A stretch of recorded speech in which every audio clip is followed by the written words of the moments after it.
liefdesverklaring van Dawid oor die redding van die Here uit die dood is in Psalm 116 'n reaksie op die redding van die Here. En daarom kan hy dit met soveel vrymoedigheid doen. Tog beteken dit nie dat 'n liefdesverklaring of 'n belydenis oor my liefde vir die Here sommer goedkoop en ligtelik gemaak kan word nie.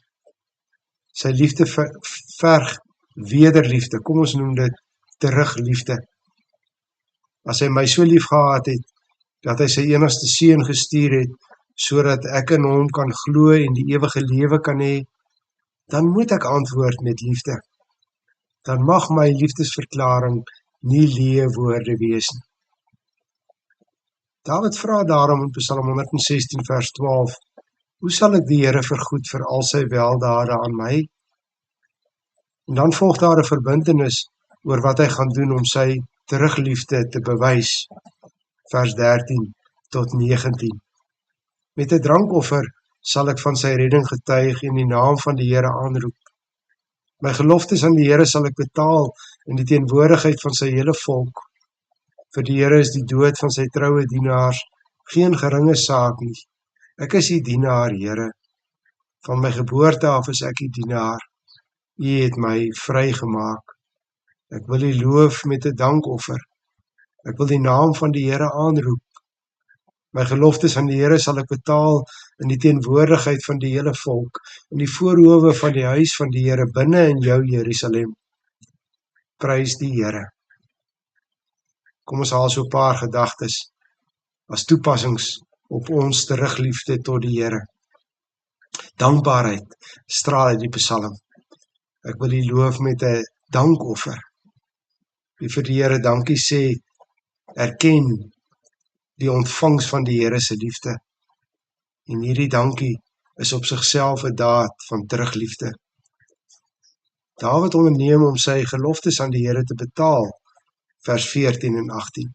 Wat dit ook al was, weet ons nie. Maar die verbond van die Here verg altyd gehoorsaamheid. Wanneer ek my voornemens en my geloftes betaal, is dit bewyse dat ek die Here teruglief het. Aanbidding is natuurlik 'n bewys van hierdie terugliefde. Dawid onderneem om met 'n drankoffer van die redding van die Here te getuig en om die naam van die Here aan te roep.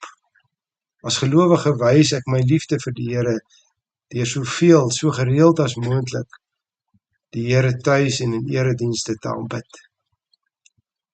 Diensbaarheid is die volgende bewys van my terugliefde aan die Here. Deur sy redding is ek sy dienskneg. Dis wie ek is. Die Here is immers my Here, my eienaar. Genadiglik is hy en nie ek self of iemand anders my eienaar nie. Juist daarom wy ek my lewe in diens aan die Here.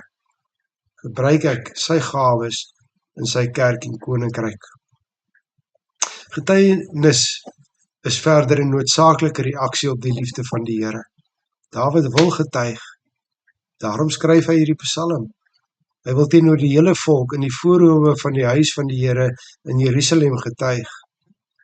So roep die Here ons om getuies van sy liefde te wees, op elke plek, naby en tot by die uiteindes van die aarde. Getuig is anders as oortuig. Getuienis oor wat die Here in jou lewe gedoen het, kan niemand weerlê nie.